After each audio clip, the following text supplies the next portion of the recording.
eso es lo que me interesa. No me interesa que a mí no me hace contento cuando hay 60% desaprobados. El delegado me escribe y me dice, profesor, dicen los estudiantes, y hay curva. Curva no hay, curvas, varias curvas, podríamos ver algunas curvas más. Entonces, por eso me preocupa, porque los profesores de seminario, los profesores de práctica, los profesores de teoría se esfuerzan en preparar las clases, en enseñar, y ustedes no responden, entonces tampoco nos sentimos nosotros culpables de no darles todo lo mejor, ¿no? Ustedes también tienen que responder, porque ya lo sé, el proceso de enseñanza-aprendizaje se da entre el profesor, que dirige, que orienta, que conduce, y ustedes que aprenden. El profesor se esfuerza en dirigir, en enseñar, y ustedes no aprenden, no se va a dar. Por la inversa también, ustedes quieren aprender, pero el profesor no les da, tampoco va a ser efectiva el proceso de enseñanza-aprendizaje. Entonces, a clase 5 del curso, reflexión. Estoy dando esta reflexión. Básicamente, como yo digo, no para los que siempre asisten y están aprendiendo, porque yo sé hay varios de los estudiantes, de sus compañeros que están muy bien, y eso me alegra porque quiere decir que estamos logrando el objetivo. Pero preocupa también que un grupo lo esté tomando a la ligera, y eso a veces se ve reflejado en la hora del examen. Bien, entonces, haciendo esa reflexión previa a la Semana Santa, antes caía el examen, el día después de Semana Santa, porque era un poquito más tarde de la Semana Santa, pues tenían un tiempo de reflexión para el examen. Ahora es con 2 semanas de anticipación, ya saben también ustedes, viendo la fecha del examen de epidemiología, ya deben de saber, es a la tardecita, a partir de las 6 de la tarde. Siempre ahí también les recomiendo que vengan media hora antes para que entren tranquilos, tomen el asiento. La otra recomendación desde hoy día que les estoy diciendo, yo espero que ya no me escriba la delegada, ¿se va a usar calculadora? Les estoy diciendo que sí se va a usar calculadora. Entonces si yo les digo que se va a usar calculadora, quiere decir que van a ver ejercicios aplicativos, van a ver que hacer cálculos, van a tener que hacer interpretación de esos cálculos. ¿Ya? No son preguntas complejas, son lo que hemos trabajado. Lo que sí se necesita, porque los conocimientos que les hemos dado están muy ustedes. Ahí sí ya no va a haber chat, ya no va a haber open meeting, que van a hacer ustedes. Por eso yo les digo, usen toda la tecnología que hay, todas las inteligencias artificiales que existan, las usamos también nosotros los profesores, pero analicen esa información, aprendan. Hoy vamos a hablar siguiendo la secuencia, hemos hablado de historia, de definiciones, hemos hablado de la historia natural de la enfermedad, de los enfoques epidemiológicos, hemos hablado de las mediciones epidemiológicas desde el punto de vista descriptivo, hemos hablado de pruebas diagnósticas, pruebas terapéuticas, y hoy vamos a aterrizar, a propósito del enfoque de riesgo del proceso de salud de enfermedad, vamos a aterrizar hablando de un tema referido a las medidas de la fuerza de asociación y de las medidas de impacto potencial. Las medidas de fuerza de asociación que nos van a responder a la pregunta ¿por qué? Porque las medidas que hablamos anteriormente, que eran las medidas descriptivas, nos hablaban, respondían a las preguntas ¿cuándo?, ¿dónde?, ¿quién?, ¿cuánto? En cambio, las medidas de la fuerza de asociación nos van a decir ¿por qué? Esto es muy importante. Y eso, miren, esos conceptos que les vamos dando se van a asociar o se van a ligar o se van a tener correlación con lo que hagamos en el segundo capítulo. Cuando hablemos de diseño descriptivos, en diseño descriptivo usamos medidas descriptivas. Cuando usamos diseños analíticos, las pruebas para responder el por qué, las pruebas de la fuerza. Por eso nos demoramos acá en decirles aprendan esta parte, porque yo digo, si esta parte aprende, la segunda parte es bien sencilla, muy fácil de entender, pero es clave que esto quede bien cimentado en ustedes. Bien, entonces, vamos a parar un poco la luz para que puedan ver.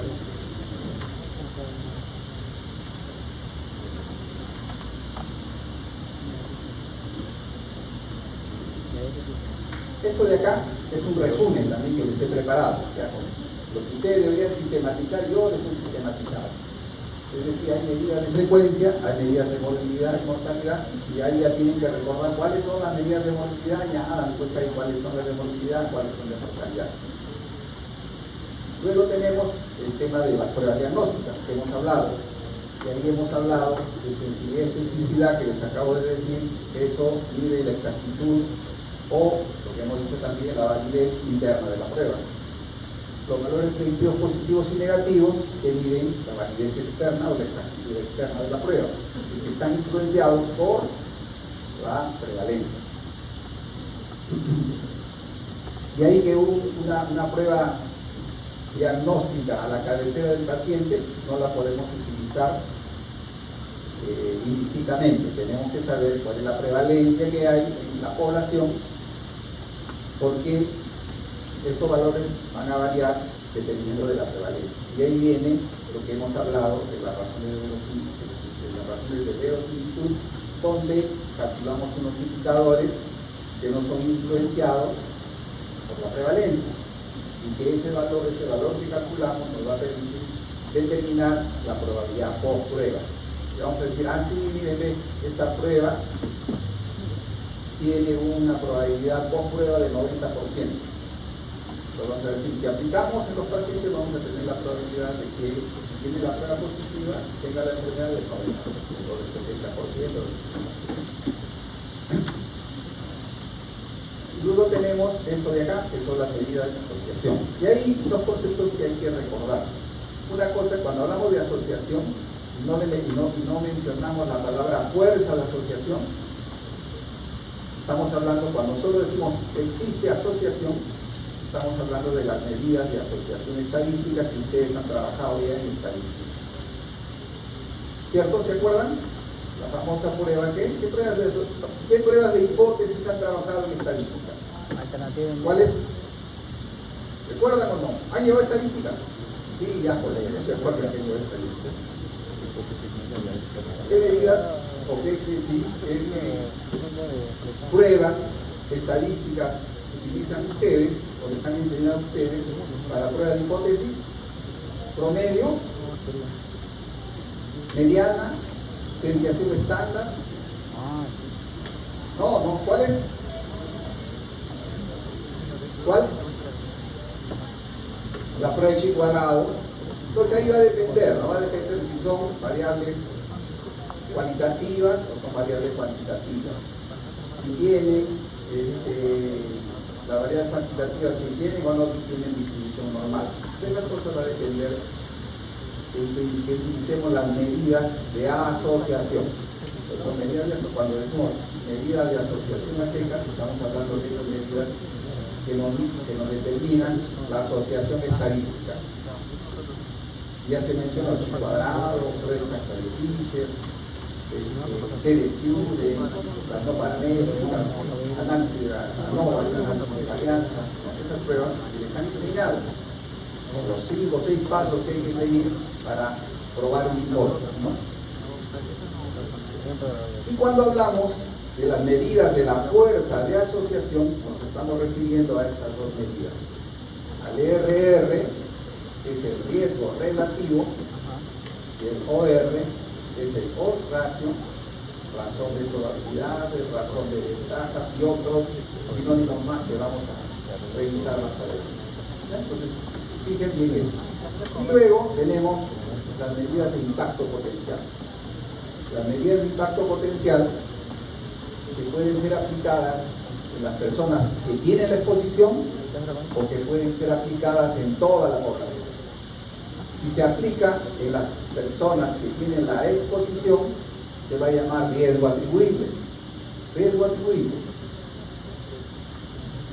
O riesgo atribuible proporcional.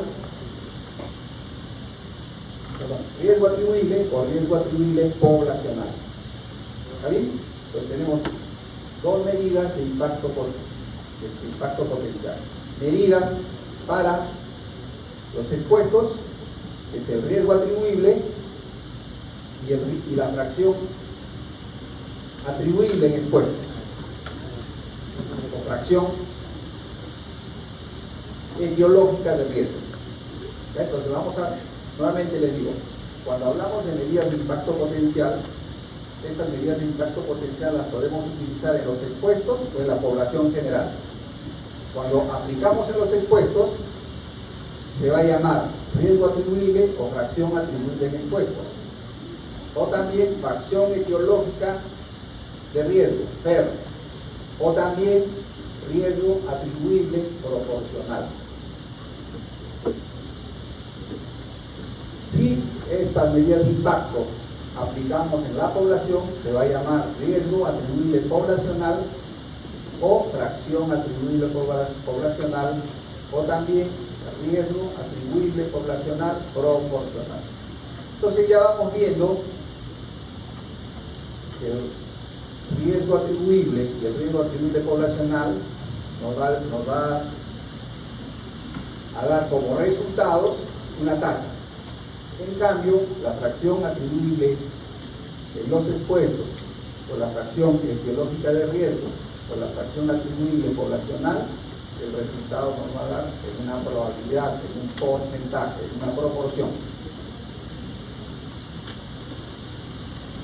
Listo. Como ya decía, esto ya hemos tocado y vamos a avanzar con estos aspectos.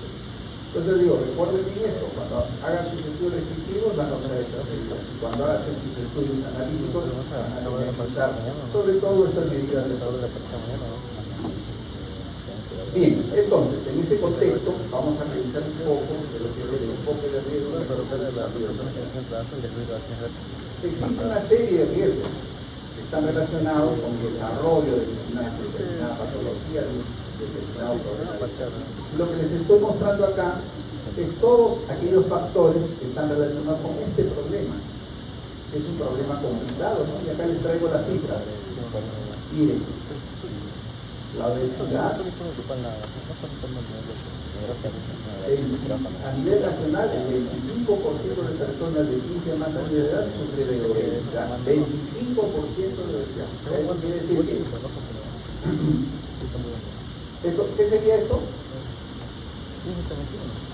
¿Qué indicador epidemiológico? Prevalencia, la carga de la enfermedad. Es una medida de prevalencia.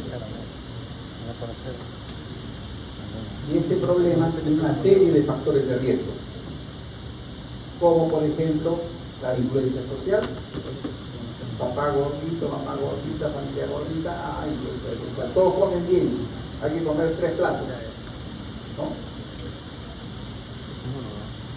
El aspecto de la psicología individual también tiene que ver. Obviamente la actividad física, ¿no? El consumo de alimentos en exceso relacionado con esta influencia social, componente biológico, papá gordito, mamá gordita, el hijo va a ser gordito. Si no se cuida, será gruesito, no llegará a ser gordito, ¿no? Entonces, hay una serie de factores que están involucrados en la presencia de esta enfermedad. Entonces, la pregunta que nos hacemos es, ya profesor, está bien, pues hay una serie de factores, pero yo quiero saber sobre qué factor debo intervenir. Entonces para que sepamos sobre qué factor de esto vamos a intervenir, tenemos que aplicar el enfoque de riesgo en el proceso de salud. Y eso es lo que vamos a tratar ahora. Y en ese contexto, el enfoque del proceso de salud-enfermedad, vamos a hablar de las diferentes medidas epidemiológicas que nos permiten a nosotros priorizar sobre qué factor de riesgo vamos a intervenir. Y este tema que vamos a tratar tiene que ver con qué paradigma. Entonces en el examen les digo, el enfoque de riesgo en el proceso de salud-enfermedad, donde se identifican las medidas de fuerza de asociación, está relacionada con el paradigma. ¿Cuál es el paradigma? ¿Recuerdan o no? Miasmático no es, ¿no? Si ustedes han estudiado, está rápido, dice, miasmático no, ya saben qué es. ¿Cuál? Cajas negras, factores de riesgo. ¿Qué factor está más fuertemente asociado? No sabemos la causa última que produce este problema de obesidad, por ejemplo, pero sí conocemos aquel factor que está más fuertemente asociado y sobre él intervenir. Yo les decía, todavía estamos usando ese enfoque, ¿no? Hoy estamos todavía con ese paradigma, no hemos trascendido al paradigma de las cajas chinas por la complejidad.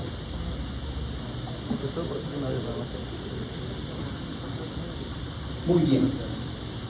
Y luego vamos a hablar de todas estas medidas, de que ya les he mencionado de manera resumida, de medidas de impacto y qué utilidad tiene el enfoque de riesgo, tanto a nivel de la salud como a nivel nuestro, ¿no? A nivel de la comunidad. ¿Cómo nos sirve a nosotros conocer el enfoque del proceso de seguridad para aplicarlo en nuestra vida diaria? Y para recomendar también a nuestros pacientes, a nuestros familiares, a nuestros amigos. Entonces, miren, en resumen, ¿qué es el enfoque de riesgo? Es una metodología. ¿Qué es una metodología? Es una secuencia ordenada de pasos para lograr un fin. Entonces, el enfoque de riesgo es una metodología que nos permite medir las necesidades de atención de una determinada comunidad. Ese es el enfoque de riesgo. No es una medida, es una metodología, es decir, una secuencia de pasos que nos permite medir, ¿qué cosa? Las necesidades de atención. Y para eso vamos a utilizar las mediciones que vamos a ver. Obviamente, esta herramienta, esta metodología nos va a ayudar a determinar prioridades de salud. También nos permite utilizar este enfoque de riesgo en el proceso de reorganización de los servicios de salud.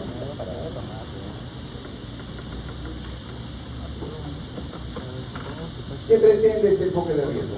Ustedes un día van a escuchar lo que les digo y cuando sean médicos y tengan la edad que tengo yo, van a seguir escuchando esta palabrita que dice acá, que los recursos en salud son limitados, siempre van a ser limitados. Así nos den 50% del presupuesto del PBI, los recursos van a ser limitados. ¿Por qué? Porque las necesidades de la población son asimétricas. Entonces siempre los recursos de salud son limitados. Adicionalmente, vemos que las necesidades en la población son asimétricas. ¿A qué me refiero que son asimétricas? Que unos necesitan más que otros, ¿no? Unos requieren más que otros. Entonces, este enfoque de riesgo lo que pretende es mejorar la salud para todos, pero prestando mayor atención a aquellos que más la requieren. Ese es el fin del enfoque de riesgo. Es decir, lo que se quiere, o lo que pretende el enfoque de riesgo, no es un enfoque igualitario, sino un enfoque equitativo. Y equidad significa eso, como los recursos son escasos, son limitados, tenemos que priorizar. No es que no debemos dar al que tiene, sino que debemos de priorizar a aquel que menos tiene.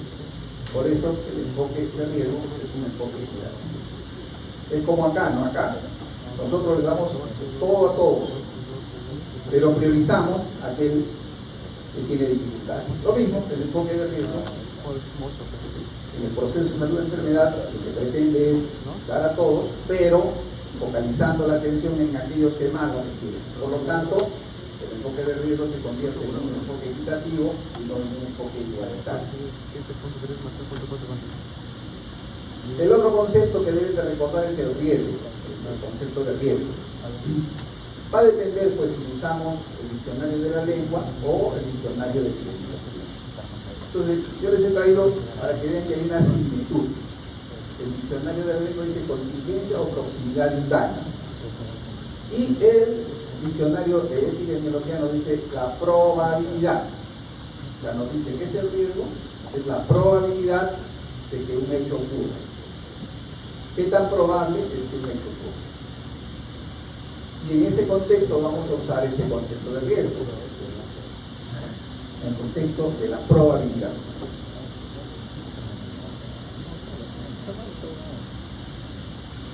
Y esto es importante que sepan, que el enfoque de riesgo se basa en la medición de esa probabilidad.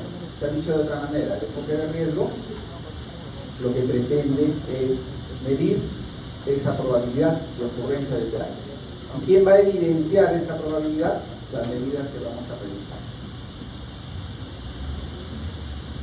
Ese es el enfoque, ese es el riesgo en el contexto de lo que es el enfoque del riesgo. Y el otro concepto que vamos a revisar es el tema del factor de riesgo. ¿Qué es el factor de riesgo? Es aquella condición que aumenta la probabilidad de que ocurra un daño. De manera resumida, ese es el factor de riesgo, aquella condición. Y el factor de riesgo lo vamos a evidenciar determinando el riesgo. Es decir, determinando cuál es esa probabilidad que tiene el que no hace ejercicio de sufrir obesidad, el que fuma de tener cáncer, el que no hace actividad física de sufrir infarto de miocardio, el que tiene hipercolesterolemia de sufrir un accidente cerebrovascular. Eso lo vamos a medir. ¿A través de qué? De las mediciones del riesgo. Entonces, dice, acá entiendan también este concepto de factor de riesgo. Dice, es un factor que está causalmente relacionado. No dice que es la causa, sino dice que causalmente relacionado. ¿Por qué hago hincapié en esto? Porque cuando hablamos de causalidad en epidemiología, no solamente vamos a determinar que exista asociación o determinar cuál es la fuerza de asociación, sino vamos a tener que usar una serie de criterios de causalidad. Y recién ahí vamos a decir que A es causa de B.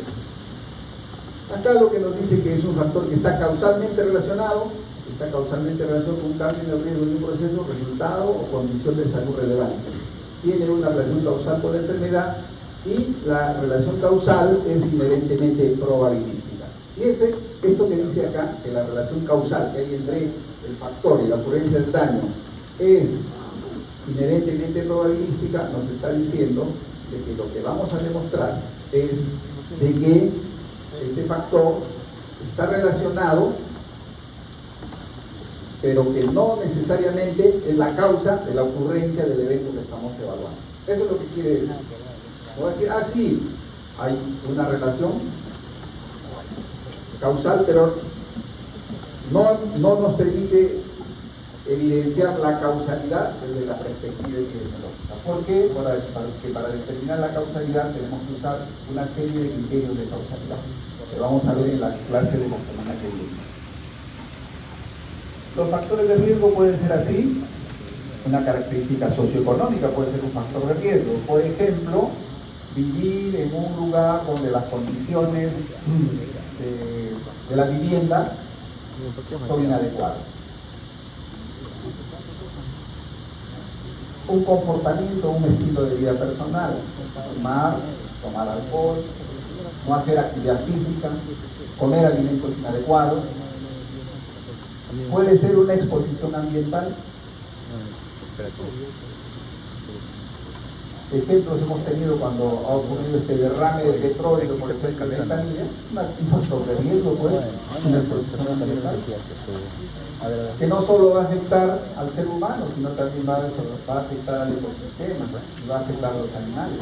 Ya van a ver ustedes en la clase 7 que vamos a tener de enfermedades transmisibles, vamos a hablar del enfoque que debemos de tener ahora cuando enfrentamos los problemas de salud, que tiene que ver con abordar el tema ambiental, el tema animal y el tema humano. También un factor de riesgo puede ser una característica hereditaria o heterorracia. Ya veíamos en un ejemplo anterior, cuando hablábamos de la condición genética que tienen algunas mujeres de desarrollar cáncer de mama, ¿no? Eso también es un factor de riesgo, una característica hereditaria o cualquier otro rasgo. Y tiene componentes individuales y tiene componentes sociales. Y para que diferencien de esto, lo que les quería decir, ¿no? ¿Qué diferencia un factor de riesgo? ¿Qué diferencia un factor de riesgo a un marcador de riesgo? Un factor de riesgo a un marcador de riesgo. Y como dice acá, es una característica de condición asociada no causalmente con un mayor riesgo de desarrollar una enfermedad. Segunda característica, indica una mayor probabilidad de enfermedad, pero modificarlo no necesariamente reduce el riesgo. Ahí está la otra diferencia con un factor de riesgo. El factor de riesgo yo modifico y voy a poder reducir la ocurrencia de la enfermedad. Un marcador de riesgo no. Y a menudo se utiliza para identificar grupos de alto riesgo. Y acá les he puesto ejemplos. niveles elevados de proteína C reactiva como marcador de riesgo para el desarrollo de enfermedad cardiovascular. O el tema de la edad, ¿no? La edad avanzada como un marcador de riesgo para el desarrollo de enfermedad de Alzheimer. No es que la edad produce Alzheimer, ni que la proteína C reactiva produce enfermedad cardiovascular, sino aquellos que tienen esta proteína C reactiva tienen más probabilidad de desarrollar enfermedad cardiovascular, pero como un marcador de riesgo, no como un factor de riesgo. Igualmente la edad para la enfermedad de riesgo. ¿Cómo clasificamos los factores de riesgo? Los podemos clasificar de diferentes maneras. Acá les muestro una manera de clasificar. Factor de riesgo genético, y ahí tenemos enfermedades como la fibrosis quística, la distrofia muscular. Este tema de la fibrosis quística ha avanzado bastante, ¿no? Ahora hay los temas de tamizaje. En los temas de tamizaje, miren lo que ya estamos volviendo a la clase anterior. Con los temas de tamizaje podemos detectar precozmente pacientes que tienen fibrosis quística. Y hay una serie de pruebas, pues, ¿no? Y ustedes seguramente cuando estén en la parte clínica van a ver estos temas con más frecuencia que en mi época. En mi época veíamos al que sobrevivía, pues, ¿no? Y sospechábamos, y decíamos, podría ser ahora. Hay pues marcadores que identifican a estas personas. Distrofia muscular, fisiológicos, sobrepeso, obesidad, hipertensión, hipercolesterolemia, hiperglicemia, conductuales, tabaquismo, consumo excesivo de alcohol, la inactividad física, la exposición al sol, por ejemplo, ¿no? Falta de vacunación, relaciones sexuales sin protección. Este factor de riesgo, por ejemplo, exposición excesiva al sol.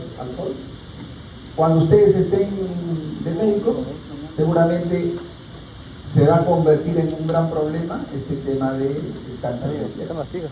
¿Por qué? Por el tema de los rayos ultravioletas y de la exposición a que estamos sometidos. Entonces, van a encontrar en esas personas que tienen cáncer de piel, melanoma, van a preguntar seguro, ¿le gusta ir a la playa? Sí, todos los veranos me voy y estoy 3 meses en la playa. Sí, y el clima, como yo digo, ha cambiado, bueno, la radiación ultravioleta ahora en todo el Perú es súper alta. Y más alta todavía a partir de las 10, ¿no? Entonces a la playa hay que ir ahora de noche, ¿no? Temprano y al atardecer. Luego tenemos los demográficos, la edad, género, ocupación, medioambientales, acceso a agua, instalaciones sanitarias, condiciones laborales, polución al aire, entorno social. Cuando hablamos, por ejemplo, de condiciones laborales, está referida a aquellas situaciones en las cuales, por ejemplo, estamos expuestos al ruido. Entonces, una exposición laboral al ruido nos va a conducir a hipoacusia y posteriormente a sordera. Por eso que ahora en los trabajos se hacen, por ejemplo, las evaluaciones preocupacionales y las evaluaciones prevacacionales para identificar precozmente la ocurrencia de estas eventualidades. También podemos clasificar los factores de riesgo por las personas a quien afecta, y ahí tenemos individual, familiar o poblacional, ¿no? Los factores de riesgo por a quienes afecta pueden ser individuales, pueden ser familiares, puede haber un factor de riesgo familiar, un factor de riesgo genético familiar, por ejemplo, hemofilia, pues, ¿no? Enfermedad ligada al sexo. También podemos tener factores de riesgo poblacionales. Eso por las personas que afectan. Por las características, factores de riesgo modificables y factores de riesgo no modificables. Factores de riesgo modificables como este, pues, ¿no? La obesidad, el sobrepeso, la hipercolesterolemia. Y factores no modificables como los que hemos mencionado anteriormente, fibrosis, distrofia muscular, por ejemplo, no modificable.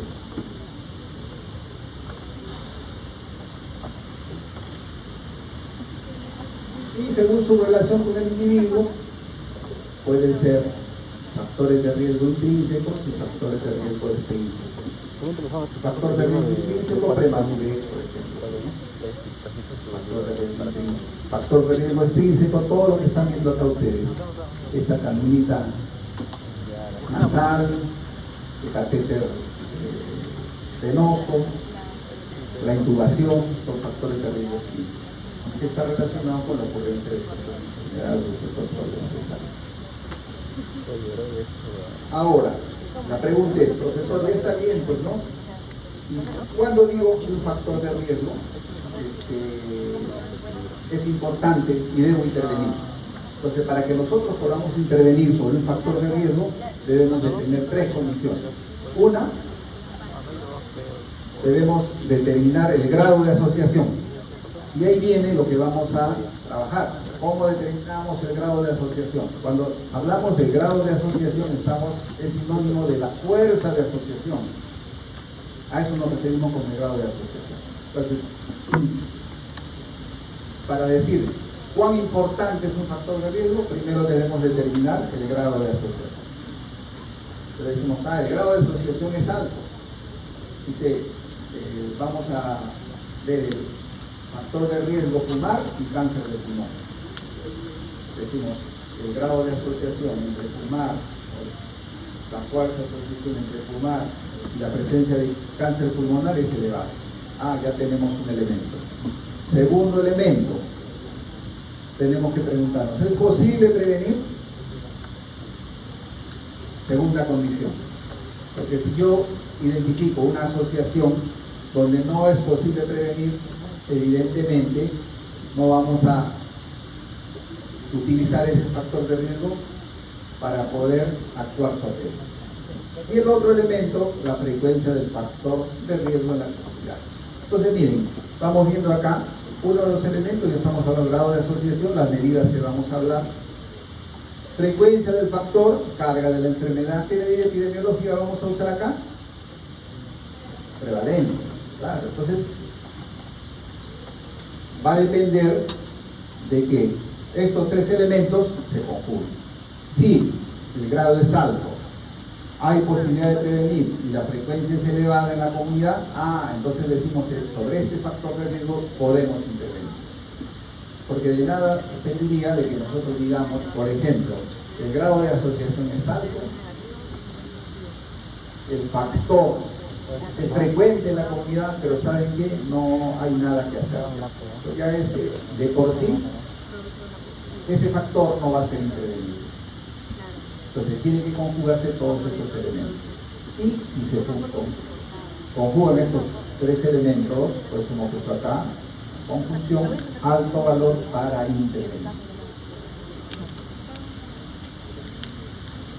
La otra cosa que deben de tener en cuenta también es que el concepto de factor de riesgo y daños a la salud son intercambiables. ¿Ya? Un daño a la salud puede ser un factor de riesgo, un factor de riesgo puede ser un daño a la salud. ¿De qué va a depender? De la hipótesis que planteemos. Y eso se lo voy a demostrar acá, ¿no? Por eso les estoy diciendo, un daño puede ser un factor de riesgo, o un factor de riesgo puede ser un daño. ¿De qué va a depender? Va a depender de la hipótesis que exploremos. ¿A qué me refiero con eso? Si yo digo, ¿cuáles son los factores de riesgo para prematurez? Entonces el daño, el efecto será la prematurez, ¿cierto? Niño prematuro. ¿Cuáles serán los factores de riesgo? Pobreza, analfabetismo de la madre, nutrición deficiente y enfermedad recurrente. Todos estos factores van a hacer de que ocurra este efecto, este daño a la salud, es decir, que nazca un niño prematuro. ¿Por qué? Porque mi hipótesis será, los factores de riesgo para prematurez son pobreza, analfabetismo, nutrición deficiente, enfermedad recurrente. Y mi problema de investigación será, ¿cuáles son los factores relacionados con la ocurrencia de recién nacidos prematuros? ¿Cierto? Y la respuesta a ese problema será mi hipótesis. Los factores son A, B, C, D para que ocurra prematurez. En cambio, si yo planteo cuáles son mi problema, cuáles son los factores que están relacionados con la presencia de enfermedad diarreica aguda, o mi hipótesis es la pobreza, el bajo peso al nacer, el analfabetismo de la madre, el destete prematuro y el agua contaminada produce enfermedad diarreica aguda. Y lo que les decía, el factor de riesgo puede ser un daño, o el daño puede ser un factor de riesgo. Y acá les exponemos de qué depende de la hipótesis que yo planteo, ¿no? Habíamos visto en el ejemplo anterior que el bajo peso al nacer era el efecto, era el daño. En este escenario, cuando mi hipótesis es, o mi pregunta de investigación, ¿cuáles son los factores que están relacionados con la presencia de enfermedad diarreica? Planteo estos factores, entonces el bajo peso se convierte en un factor de riesgo.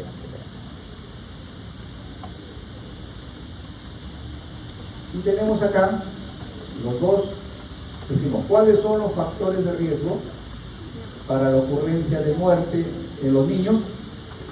Y mi hipótesis será, los factores de riesgo son pobreza, bajo peso al nacer, gastroenteritis, analfabetismo de la madre, terapia de rehidratación oral tardía.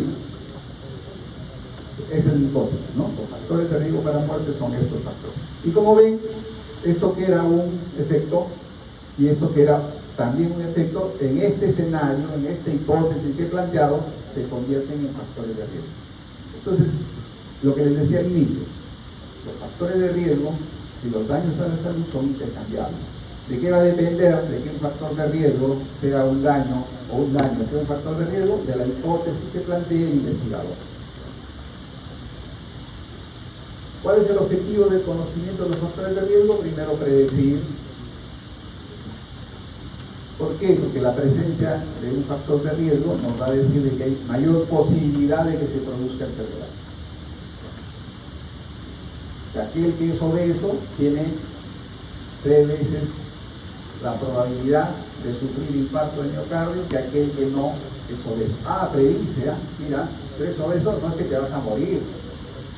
Y tú que no eres obeso no te va a pasar nada. No, nos dice la probabilidad. Esa es la otra cosa que quiero que entiendan. En epidemiología ya les dije, ¿no? No es una ciencia determinista, es una ciencia probabilística. Y siempre les pongo este ejemplo de persona que fuma y no le pasa nada. Y la persona que no fuma se muere de un cáncer de pulmón. Y el que fuma dice, miren, yo fumo 3 cajetillas de cigarrillos y no me muero, no tengo nada. El pobre no fumaba, no tomaba, dormía temprano y se ha muerto de cáncer de pulmón. Así pues, pero ese que fuma tiene 3 veces más posibilidades de fallecer de cáncer de pulmón que el que no fuma. El que no fuma tiene una probabilidad menor, no es que no la tiene, también la tiene, ¿no? También el otro objetivo es determinar la causalidad, porque ya les dije de que las medidas que utilizamos en el enfoque de riesgo nos va a permitir identificar una característica o un elemento que contribuye a determinar la causalidad, que se llama fuerza de asociación o intensidad de la asociación. Y por eso tiene que ver también con el tema de la causalidad. Diagnóstico: la presencia de un factor de riesgo aumenta la probabilidad de que se presente una enfermedad. Esto lo hemos visto, pues, ¿no? ¿A qué se refiere? Dice, la presencia de un factor de riesgo aumenta la probabilidad de que se presente una enfermedad en el diagnóstico. Dice, antes hacíamos el ejemplo, ¿no? Niña con fiebre, ¿qué decimos? Niña con fiebre, en el ejemplo que les puse, tiene tanto de probabilidad que tenga infección urinaria, ¿cierto? Y ahí interviene lo otro que hemos analizado. Hay que hacer un examen de orina. Si el examen de orina es positivo, ya pues aumenta la probabilidad. Entonces, nos sirve también para el diagnóstico. Y evidentemente para la prevención, ¿no? Si yo identifico que el hábito de fumar, de no hacer ejercicio, de comer alimentos excesivamente grasos, está asociada con un mayor riesgo de una determinada enfermedad, pues voy a hacer acciones de prevención teniendo en consideración eso. Entonces, esos son los objetivos de conocer los factores de riesgo, en términos de predecir, en términos de causalidad, en términos de diagnóstico y en términos de prevención. ¿Y cómo medimos el riesgo? Pues ahí viene la medición del riesgo. La medición del riesgo la vamos a hacer con estas medidas. Primero decirle que la medición de asociaciones un indicador de efecto, la asociación depende de la medición, y esto no se olvide nunca.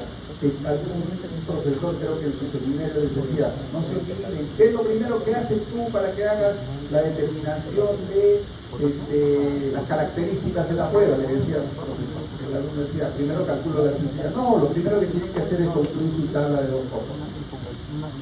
¿Cuándo son? Obviamente variables cuantitativas y dicotómicas, ¿no? Su tabla de 2×2. Una vez que tienen esta tabla de 2×2, ¿qué significa? Eso, ahí está, muy bien. Entonces miren, ese chip lo cambiamos hoy día. Ya, lo cambiamos, porque a veces nos quedamos un poquito enganchados con lo que es pruebas diagnósticas.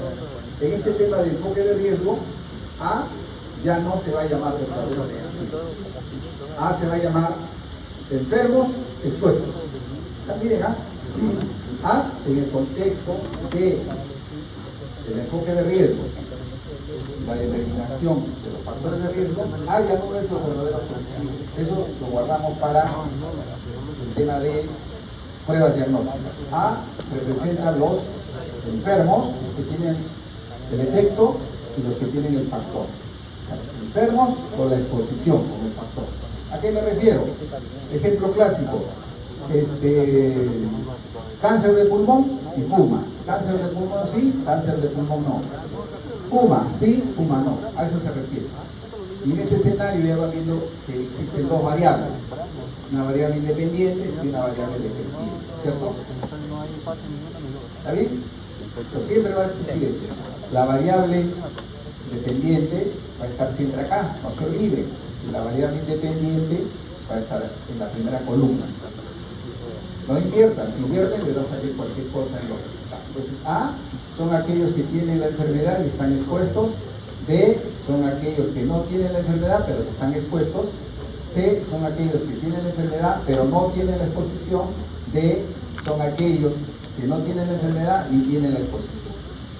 A más C son todos los que tienen la enfermedad, B más D todos los que no tienen la enfermedad, A más D todos los que tienen la exposición, C más D todos los que no tienen la exposición, y N es A más B más C más D más C, la población de este estudio. Ahora esto es clave que entiendan para que puedan calcular los indicadores, ¿no? Ahí está, volvemos a lo que hemos visto. Entonces, maneras de medir la relación entre el factor de riesgo y los daños a la salud. Una de sus medidas iniciales es el riesgo absoluto, que ya tratamos con ustedes. Riesgo absoluto. El riesgo absoluto está referido a quiero decir eso. Riesgo absoluto, también les he hecho un resumen. Riesgo absoluto, tasa de incidencia acumulada y densidad de incidencia. Con eso determino el riesgo absoluto.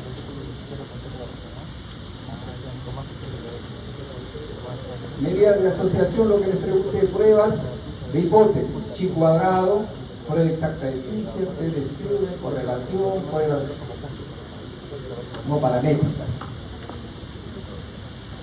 Riesgo relativo, miren, incidencia en expuestos sobre la incidencia en no expuestos. Razón, esto también lo revisamos, cuando hablamos, revisen su clase de razón. Yo en una de las presentaciones dice ejemplos de razón, razón de incidencias, y yo le dije, acuérdense, esto lo vamos a ver, ya lo estamos viendo. El riesgo relativo es una razón de incidencia. ¿De incidencia es entre quién? Entre los expuestos y los no expuestos. El riesgo atribuible es una diferencia de incidencias. La fracción atribuible es la incidencia en expuestos menos la incidencia en no expuestos sobre la incidencia en expuestos multiplicado por 100. El riesgo atribuible poblacional es la incidencia poblacional o incidencia total sobre la incidencia en los no expuestos. La fracción atribuible es la incidencia total o poblacional menos la incidencia en no expuestos sobre la incidencia total por 100. Y esto que está en rojo, que es el OR, también es una medida de la fuerza de asociación. Ya no se olviden. Estos que están con azul, medidas de impacto de esto, ¿no? Este de acá, con este de acá, son medidas de la fuerza de asociación. Riesgo relativo y el OR. Riesgo absoluto, ya esto no lo vamos a tratar, ya les hemos dicho, incidencia, qué mide la incidencia, qué mide la reincidencia. En el contexto del enfoque de riesgo, lo que mide es qué grupo tiene mayor probabilidad de desarrollar la enfermedad. Eso nos dice el riesgo absoluto. Y como dice acá, representa la medida de la probabilidad de pasar del estado de salud al de enfermedad o de muerte. Entonces, si hablamos de pasar del estado de salud a enfermedad, es lo que les he dicho, las incidencias. Y pasar del estado de salud al de muerte, ¿qué medida? Tasa de mortalidad, ¿no? Ya dijimos, la tasa de mortalidad semeja a una incidencia, ¿cierto? Por lo tanto, la tasa de mortalidad que mide, el riesgo de morir, pues, el riesgo de morir.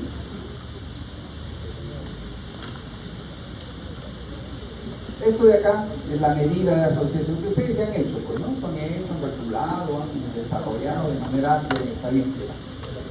¿Qué es lo que les debe quedar como conocimiento? No es esto de acá no se acuerda, pues no les voy a preguntar. Lo que les tiene que quedar como conocimiento, ¿qué profesor le dice que no le va a preguntar? Yo nomás, ¿no? El resto no le va a preguntar. Para que no se preocupe, pues aprendan lo sustancial. Entonces, ¿qué es lo que tienen que aprender?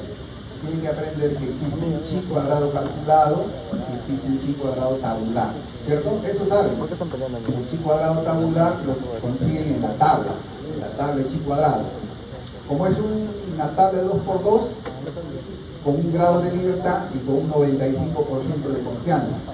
Ustedes van a su tabla de chi cuadrado, van a encontrar que el valor de chi cuadrado tabular con un grado de libertad de 95% de confianza es esto. No se olviden, no tienen ni que buscar. Acuérdense, porque casi todo lo que hacemos, todo lo que probamos hipótesis, con tabla de 2×2 decimos un grado de libertad y 95% de confianza. ¿Cuál es el valor de chi cuadrado? 3.84. Entonces, ¿qué es lo que hacemos nosotros cuando probamos hipótesis? Obviamente siguen todas las secuencias, pues no, paso 1, paso 2, paso 3, paso 4. Pero bueno, el resumen que yo les doy es el paso 1. Calculamos el chi cuadrado calculado por los valores de la tabla de 2×2, aplicamos la fórmula y encontramos un chi cuadrado calculado. ¿Cómo decidimos? Fácil. Si el chi cuadrado calculado, o sea, comparamos el chi cuadrado calculado con el chi cuadrado tabular. Si el chi cuadrado calculado es mayor que el chi cuadrado tabular, decimos que el resultado es estadísticamente significativo. ¿Listo? Si el chi cuadrado calculado es mayor que el chi cuadrado tabular, decimos que el resultado es estadísticamente significativo. En cambio, si el chi cuadrado calculado es menor que el chi cuadrado tabular, decimos que el resultado no es estadísticamente significativo. ¿Está bien? Entonces acá, por ejemplo, estamos calculando 8. ¿8 es mayor que 3.84? Sí, entonces concluimos que el resultado que hemos obtenido es estadístico.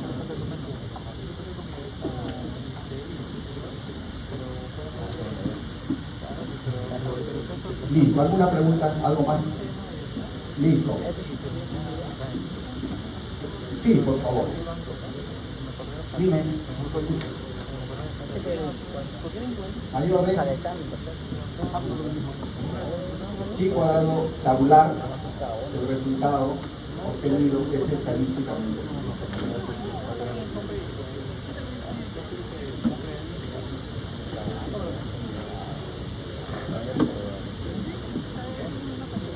No, ahí estamos confundiendo. Cuando nosotros calculamos el chi cuadrado, lo que nos dice, lo que nos va a permitir calcular es el p-valor. ¿Ya? Entonces, cuando tú dices que el chi cuadrado calculado es mayor que el chi cuadrado tabular, digo que es estadísticamente significativo, con un 95% de confianza, quiere decir que el p-valor es menor de 0.05. P-valor, no el intervalo de confianza. P-valor, P, el valor P. ¿Perdón? Ahora vamos a ver otra cosa es el intervalo, no para el chi cuadrado no. ¿Ya? El chi cuadrado es un valor que comparo el chi cuadrado calculado con el tabular. En razón a ello, digo mi p-valor, dependiendo de mi nivel de significancia, digo el p-valor es menor de 0.05 o el p-valor es menor de 0.01. Ahora, ¿cuándo se dice que haya? Por eso, estoy diciendo, si yo calculo el chi cuadrado calculado y este es mayor que el chi cuadrado tabular, digo que es significativo. Por lo tanto, hay asociación estadística. Eso. Concluyo, dice, entre A y B hay asociación estadística. Ahí termina. Y esa asociación es estadísticamente significativa. Listo. ¿Sí? Por favor. Ya. Incidencia total o poblacional. Ahora lo vamos a ver. Listo. Ya entonces, el chi cuadrado, cuando calculamos el chi cuadrado, ahí no hay intervalo de confianza. Ahora que calculemos las medidas de la fuerza de asociación, sí tenemos que determinar si ese resultado de la medida de la fuerza de asociación es o no estadísticamente significativo. No se confundan, porque a veces hay esa confusión. Ahora estamos hablando simplemente de la prueba, estamos hablando de la medida de asociación, no estamos hablando de la medida de la fuerza de asociación. La medida de asociación lo único que nos dice es si el resultado es mayor, el resultado obtenido es mayor que el tabular, este resultado es estadísticamente significativo. Por lo tanto, ya dice, ¿qué pasa? Rechazo de hipótesis, ¿cierto? Que hablamos de hipótesis, rechazo de hipótesis. Bien, y acá ya estamos hablando de este indicador que mide la fuerza de asociación. No se confundan, uno mide la asociación chi cuadrado, solo me dice si existe o no existe asociación. En cambio, el riesgo relativo lo que me mide la fuerza de asociación. ¿Qué expresa? Expresa la razón de incidencia. Incidencia de los expuestos entre la incidencia y la no expuesta. Y acá, ¿cómo calcularíamos la incidencia en expuestos? Los enfermos expuestos entre el total de los expuestos, ¿cierto? Enfermos expuestos entre el total de los expuestos. Eso se llama incidencia en expuestos. Y la incidencia en no expuestos, los enfermos no expuestos entre el total de los no expuestos. ¿Cómo calcularíamos la incidencia total? Todos los enfermos entre la población. Ahí está la respuesta. ¿Sí? Todos los enfermos entre la población. Entonces, ¿qué consejo les doy? Cuando ustedes desarrollen su actividad, calculen primero las incidencias. Calcúlenla bien, como les hemos enseñado, con su factor de expansión. No digan, la incidencia es 0.054. La incidencia en expuestos. La incidencia en expuestos es 0.03. No, pongan 3 por 100, o 30 por 1000, 5 por 100 o 50 por 1000. Escriban bien para que les salga bien los resultados. ¿Ya? Entonces, teniendo ese concepto, ya facilito, entonces esto de acá, ¿ves? Incidencia en expuestos, lo que ustedes han dicho, incidencia en expuestos. Y aquí está lo que nos pedía su compañero. Y acá está la fórmula también para que no se olviden los enfermos expuestos entre el total de los expuestos, los no enfermos no expuestos entre el total de los no expuestos. Y aquí la interpretación. ¿Cómo interpretamos un resultado del RR? Nuestro punto de referencia es 1. Si es más de 1, es un factor de riesgo. Si es menor de 1, es un factor de riesgo. ¿Está bien? Ya, ustedes que tienen buena memoria, ahí está. Dice riesgo sin efecto de 0,9 a 1,1 no hay efecto. Ya también el examen no lo va a poner que calculen. A ver, hagan si este cálculo y diga e interpreta el resultado. No le voy a poner un valor que sea 1,1. No se preocupen. Riesgo leve de 1,2 a 1,6, riesgo moderado de 1,7 a 2,5 y más de 2,5 a riesgo elevado. Si es menor de 1 es beneficio, ¿no? O sea, protege. Beneficio leve. ¿Tú me viste el caso anterior? Preferente, el 1. Ven, pues, para que me pase la asistencia. Encima de 1. Ven, pues, para que me pase la asistencia. Esto es lo que Te voy a pedir a ti que me la pases. Entonces, aparte de obtener la medida de la fuerza de asociación, la medida de la fuerza de asociación, es decir, el RR o el OR, como vamos a ver más adelante, lo que tenemos que definir si ese resultado que hemos obtenido es o no estadísticamente significativo. Y para decir si estadísticamente significativo debemos de calcular el intervalo de confianza, que es una fórmula horrorosa, ¿no? El intervalo de confianza es igual al logaritmo natural del RR más menos raíz cuadrada de 1 sobre A más 1 sobre C más 1 sobre D más 1 sobre A, etc. Tampoco les vamos a pedir de que aprendan de memoria. Lo que tienen que aprender es a interpretar el resultado que se obtiene de esa forma. Y aquí está la clave. El punto de referencia del intervalo de confianza es 1. Si el intervalo de confianza no incluye a 1, este es 1, el valor 1, tanto para arriba como para abajo, no incluye a 1, entonces se dice que ese resultado del RR es estadísticamente significativo. Si el intervalo de confianza incluye a 1, decimos que no es estadísticamente significativo. Y eso que les he dicho responde a esta pregunta que les he puesto acá. ¿Cómo determinar si el primo relativo es significativo? A través del intervalo de confianza, sería la respuesta. ¿Y qué tengo que buscar en el intervalo de confianza? Si ese intervalo de confianza incluye o no incluye al valor 1. Si incluye al valor 1, digo que no es estadísticamente significativo. Si no incluye al 1, digo, es estadísticamente significativo. ¿Está bien? Y acá vamos a ver. Esto para reiterar, medida de asociación es diferente a medida de la fuerza de asociación.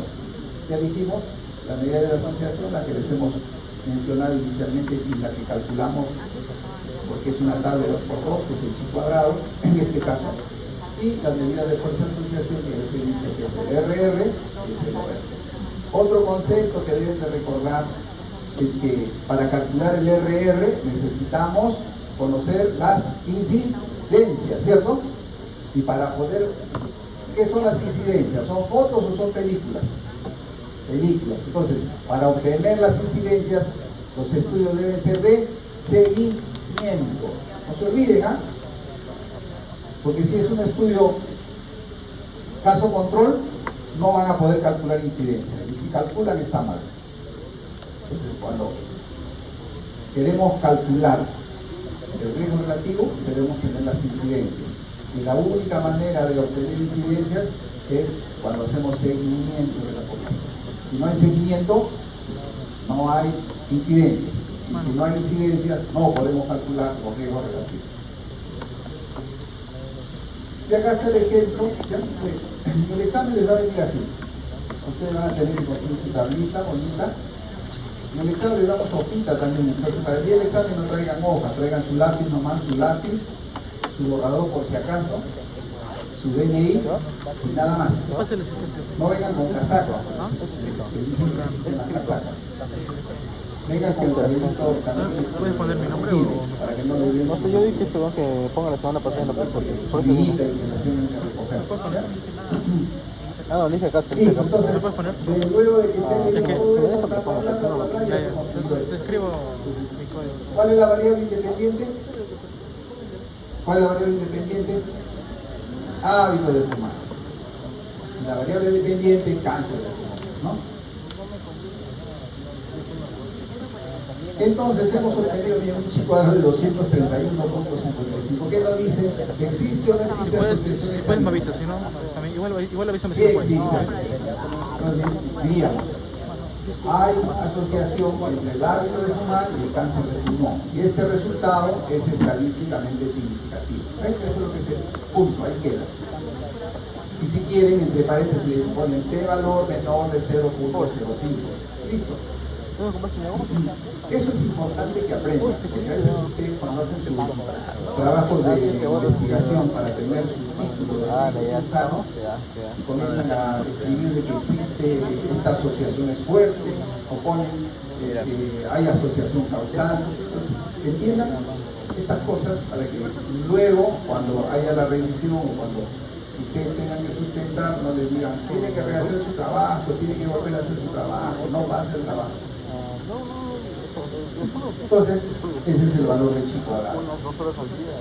Ya está, esto de acá, ya está resumido, ya está entendido. O sea, si les pregunto en el examen, 20 van a ser, ¿cierto? Sí. Entonces, si chi cuadrado calculado es mayor que chi cuadrado calculado, entonces existe significancia estadística o existe asociación estadística. Listo. Las 7 semanas, un día antes, no, el tiempo para aprender todo. ¿Qué hacemos para calcular el riesgo relativo? Lo que siempre les recuerdo. Primero calculen la tabla de 2 por 2, luego calculen las incidencias, luego el riesgo relativo y luego el riesgo. Esos son los 4 pasos que deben seguir. Tablita,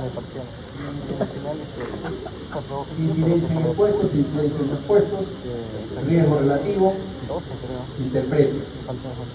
Entonces, utilizando este resultado, vamos a asumir que la asociación entre obesidad y accidente cerebrovascular es de 4 con un intervalo de 3 a 8. ¿Cómo interpretaríamos? Los que son obesos tienen 4 veces el riesgo de sufrir infarto, ¿no? Infarto, dije, accidente cerebrovascular que los que no fuman. Y este resultado, de los que no son obesos, perdón. Y este resultado es estadísticamente significativo, ¿sí? ¿Está bien? ¿Por qué? Porque el intervalo de confianza no incluye a 1. ¿Estamos? Además, ya la semana pasada vimos también que el intervalo de confianza en este caso no solamente nos da si el resultado es estadísticamente significativo o no, sino también qué cosa más, qué información más nos da el intervalo de confianza, que lo dijeron ustedes en voz alta, la precisión de la medición, ¿cierto? Cuanto más cortito el intervalo de confianza, más preciso es este resultado. Entonces, si fuese de 3 a 4.5, diríamos, este es un resultado estadísticamente significativo y preciso, ¿no? Listo. Es el mismo ejercicio, solo que ahora se los estoy planteando ya resuelto, ¿no? Resuelto.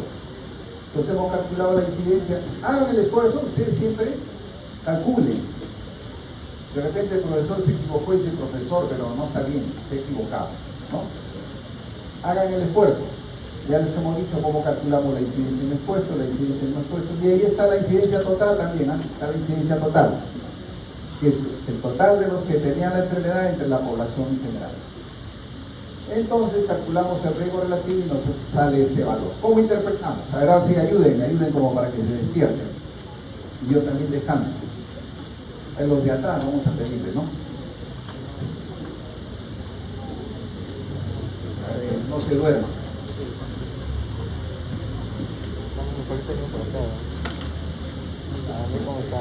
A ver, tú nos dices, ¿cómo interpretas ese resultado? Comprobando el aprendizaje.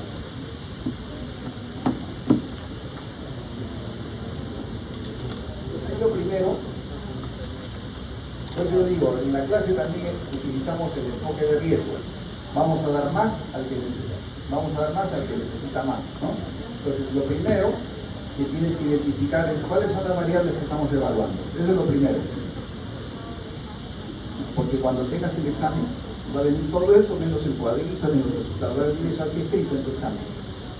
Lo primero que tienes que identificar es qué variables estás relacionando.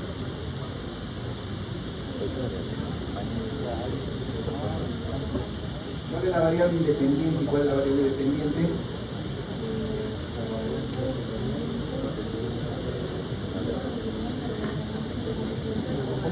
Listo. Luego hemos calculado esa medida de asociación. ¿Qué significa esa medida de asociación? El resultado.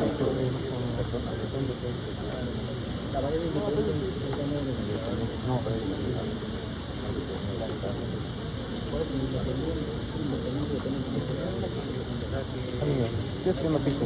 Estamos en esto. Además fuerte porque no escucho.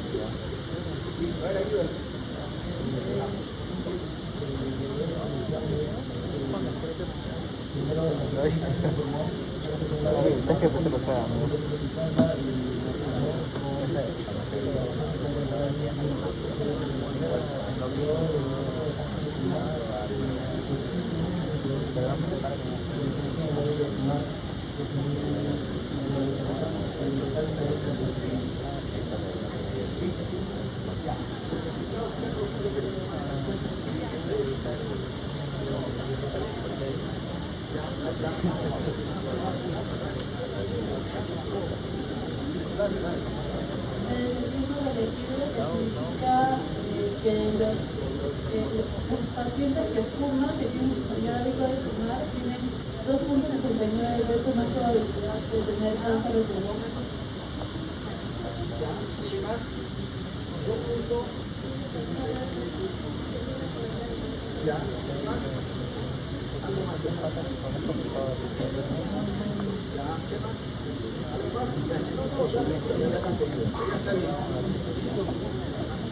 Listo. A ver, entonces acá vamos a ayudar. La variable independiente sería fumar, la independiente sería fumar, entonces el RR nos da 2.69. Entonces las personas que fuman tienen 2.69 más probabilidad de tener cáncer de las que no fuman. El intervalo de confianza es de 2.25 a 3.8, es un rango muy corto, lo que dice que tiene mucha precisión, al tener mucha muestra.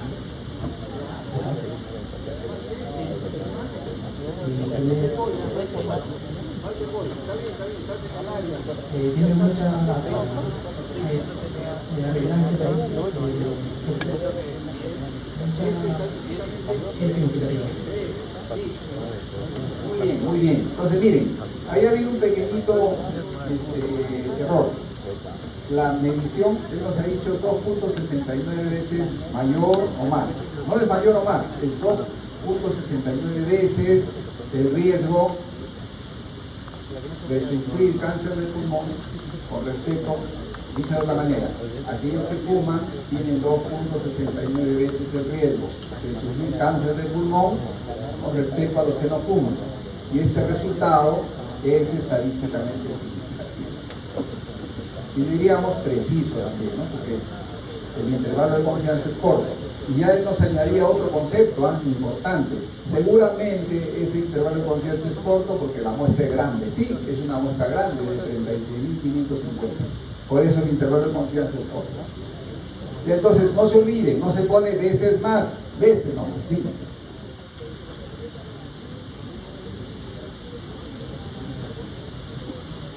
Muy bien, muy bien. Acá su compañero me pregunta si siempre es necesario, ocioso, multiplicar por esto. Yo les digo primero, ¿por qué? Porque tienen que aprender a expresar las tasas. Una tasa no es 0.05263. Lo que sí puedes hacer, no por 1000, si quieres 5.26%, 1.95%, 4.1, 10%. Puedes hacerlo, no hay problema. Pero yo les sugiero que hagan así para que no tengan dificultades. A veces por reducir cifras les salen los valores. Y cuando van a marcar el cifrero, no hay esto. Y a veces la diferencia es importante. Yo ya les he dicho, en el examen no les pongo con décimas de diferencia, pero a veces se equivocan y la diferencia es importante. ¿Ya? Entonces, listo, ya está entendido. Riesgo relativo. ¿Qué mide la fuerza de asociación? El intervalo de confianza nos dice si ese resultado es o no estadísticamente significativo. Sí, por favor.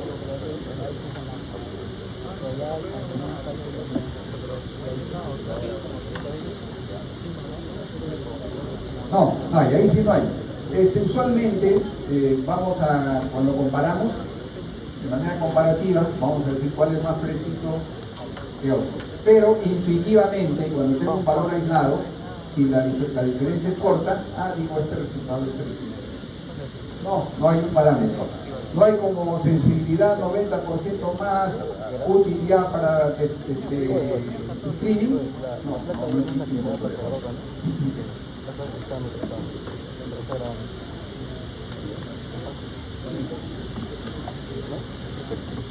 Ya, yo te dije, sino que estabas mirando para otro lado. Yo te dije, mira, ya está ahí la incidencia total y ya te miré, estaba mirando para otro lado. Pero ya, la incidencia total divide todos los enfermos, 1500, entre la población total. Listo. Esa es la incidencia total. Y calcule la incidencia total porque después vamos a calcular los impactos poblacionales, ¿no? Entonces es importante que tengan su incidencia total. Ya esto es lo que gráficamente pues nos dice, ¿no? Que es el riesgo relativo. Una razón de incidencia en expuestos sobre los no expuestos, ¿sí? Nos da este resultado con el intervalo de los días. Listo. Y ahora vamos a hablar de las medidas de impacto. Yo les decía, hay medidas de impacto en expuestos y tenemos el riesgo atribuible y la fracción atribuible, ¿cierto? Medidas de impacto en los expuestos. Riesgo atribuible y fracción atribuible. La fracción atribuible también, anoten eso, ¿no? Porque ustedes se leen y les sale así, dice el FER, dice que el profesor no ha enseñado el FER. ¿Qué es el FER? Se llama también fracción etiológica de riesgo. También se llama riesgo atribuible, ya vimos, ¿no? Riesgo atribuible proporcional. También, así se llama la fracción atribuible, riesgo atribuible proporcional. Luego tenemos el impacto en la población. El impacto en la población es el riesgo atribuible poblacional y la fracción atribuible poblacional. Fracción atribuible poblacional también llamada así, fracción etiológica poblacional o riesgo atribuible poblacional proporcional. ¿Está bien? Entonces, nuevamente, fracción atribuible, fracción etiológica de riesgo o riesgo atribuible proporcional. Fracción atribuible poblacional, fracción etiológica poblacional o riesgo atribuible poblacional proporcional. Son sinónimos.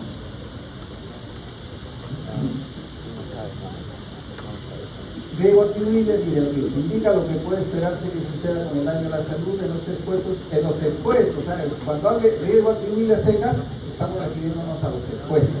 Por eso dice, indica lo que puede esperar que suceda con el daño a la salud en los expuestos, si se elimina, si se suprime el factor de riesgo causal. También nos dice cuántos casos se atribuye al factor de riesgo a los expuestos. Dicho de otra manera, si eliminamos el factor de riesgo, ¿en cuánto se reducirá la incidencia en los expuestos? O cuántos casos de cáncer pulmonar en los expuestos se puede atribuir al hábito de fumar. Entonces el riesgo atribuible nos habla del número de casos que se le atribuye al hábito de fumar o el número de casos que se evitarían si se elimina el factor de riesgo. ¿Está bien? Por eso dice incidencia en los expuestos menos la incidencia en los no expuestos. ¿Qué es lo que estamos haciendo de manera racional? Si yo digo, si los que fuman dejasen de fumar, ¿qué incidencia tendrían? Eso es lo que nos dice, ¿no? Si los que fuman dejan de fumar, tendrán la incidencia de los que no fuman, que es 19. ¿Cuánto significará esa reducción? Esa reducción será 33.10 por mil. Y ahí viene tu pregunta, ¿por qué hace por 100? ¿Por qué hace por 1000? Porque luego lo van a aplicar acá. Y si hacen 0.05, ahí se van a computar. ¿Ya? Entonces, metodología, ya cuando son tomes, ya, pues, o cuando lo calculan en la computadora, ya saben. Pero hagan el ejercicio, ¿ya? Entonces, ¿cuántos casos de cáncer pulmonar en los expuestos se puede atribuir al hábito de fumar? Entonces, en los expuestos se puede atribuir el cáncer de pulmón al hábito de fumar al 33.10 por 1000. O sea, por cada 1000 fumadores se atribuye la presencia de cáncer de pulmón en 33 personas. Eso es lo que nos dice. O dicho de otra manera, si eliminamos el factor de riesgo a los fumadores, reduciremos la incidencia de la enfermedad a o en 33.10 por 1000, ¿cierto? No a, sino en. ¿Está bien? Si eliminamos el hábito de fumar de los que fuman, reduciremos la presencia de cáncer pulmonar en 33.10 por mil.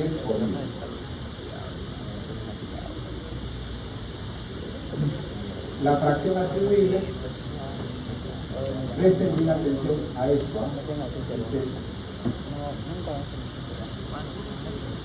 ¿Cuántos casos? ¿No? Miren lo que dice el riesgo atribuible. ¿Cuántos casos se atribuye al factor de riesgo en los expuestos? Riesgo atribuible. Fracción atribuible muestra la proporción en que el daño podría ser reducido si los factores de riesgo causales desaparecieran en la población expuesta. Al igual que la anterior, es una medida de impacto. Solo que esta medida de impacto es un poco más entendible que el riesgo atribuible. El riesgo atribuible nos dice cuántas personas, ¿no? En cambio, la fracción atribuible nos dice qué porcentaje vamos a reducir. Y eso es más entendible. Entonces, la fracción atribuible y la incidencia en expuestos de no expuestos sobre la incidencia de expuestos por mil y nos da 62.89%. Miren, no se confundan acá, me ha faltado un datito. Acá cerrar este paréntesis, ¿ya? Y es todo esto multiplicar por 100, ¿está bien? Porque si ustedes operacionalizan esto, le va a salir 0.6289. Eso hay que multiplicar por 100. Por 100 siempre, no por 1000, por 100. Y le va a salir 62.89%. ¿A qué responde esta fracción atribuible? ¿Cuál es la probabilidad de los expuestos de tener cáncer de pulmón debido al hábito de fumar? Entonces la probabilidad de los expuestos de tener cáncer de pulmón debido al hábito de fumar es del 62.89%. Entonces esto es más fácil de entender, ¿no? Más entendido. O dicho de otra manera, si eliminamos el factor de riesgo de los que fuman, reduciremos la presencia de cáncer de pulmón en 62.89%. ¿Está bien?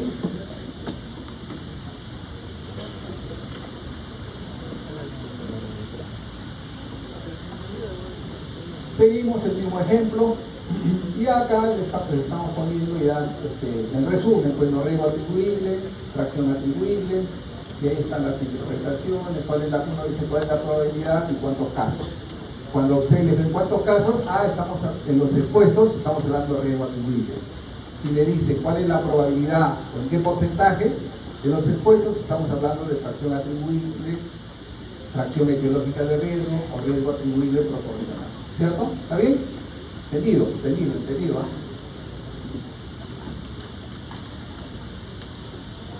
Ya esto es para graficar lo que les hemos dicho, ¿no? Medida de impacto potencial.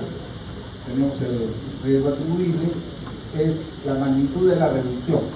En cuánto se reduce la presencia del daño si eliminamos el factor de riesgo, ¿no? Si eliminamos el factor de riesgo, era 52.63 por mil. Si eliminamos va a pasar al 19.53, entonces la magnitud de la reducción va a ser del 33.10 por mil. Esta es la magnitud de la reducción. Si eliminamos el factor de riesgo, reduciremos en 33.10 por mil la presencia de cáncer de pulmón en aquellos que fuman. Eso sería el punto. Fuman, no fuman, y ahí está el RA. Y esa es la magnitud, eso es lo que se reduce, ¿no? ¿Por qué? Si estos dejan de fumar, van a tener esta incidencia. Si tienen esta incidencia, se ha reducido en 33.10 por mil la incidencia de cáncer de pulmón. Esto es el riesgo atribuible poblacional y para eso se necesita la incidencia total. Es lo mismo, solo que esto se aplica cuando la intervención es en toda la población, no solamente los que fuman, sino entre los que fuman y los que no fuman.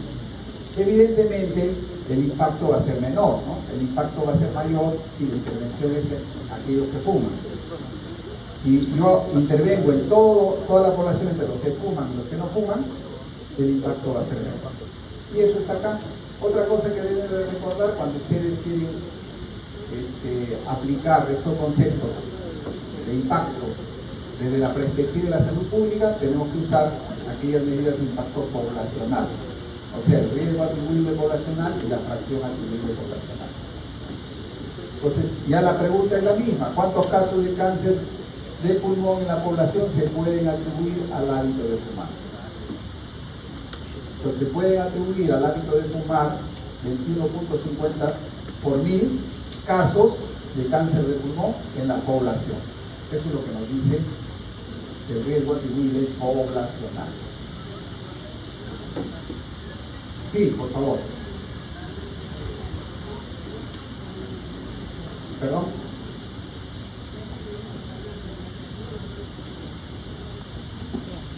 Claro, es la incidencia total menos la incidencia de los no expuestos. ¿Sí? Incidencia de no expuestos. La incidencia total es todos los enfermos divididos entre la población total, ¿cierto? Y la incidencia de no expuestos son los enfermos no expuestos entre el total de los no expuestos. ¿Está bien? ¿Sí? Listo. Por eso les digo, cuando hagan su tareita, calculen primero las incidencias de cada uno de ellos para que no se pierdan. Y luego aplican la fórmula. Entonces la forma de aprender es esta. Primero aplican y después memorizan y recuerdan. Eso sí, van a tener que... No hay papelito para la fórmula, nada de eso. Ya tienen que... Memoria, pues memoria ya... Siempre en medicina hay dos componentes, memoria y razonamiento.